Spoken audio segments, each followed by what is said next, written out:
Pagbebenta naman po ng deraman, nagsimula na po sa ilang pamilihan.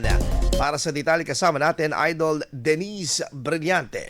104.7 IFM. Report! Sa nalalapit na paggunita ng undas, muling nagiging patok sa mga Pangasinense ang tradisyonal na kakanin tulad ng inlubi o black rice cake. Sa Dagupan City Public Market, nagsimula ng magbenta ng deraman si Aling Mirna para sa mga nais gumawa ng kakanin. 35 ang chi, pero pag banta ko isang daan. May nag-ano sa amin mostly doon sa mayang bangutan sa kami.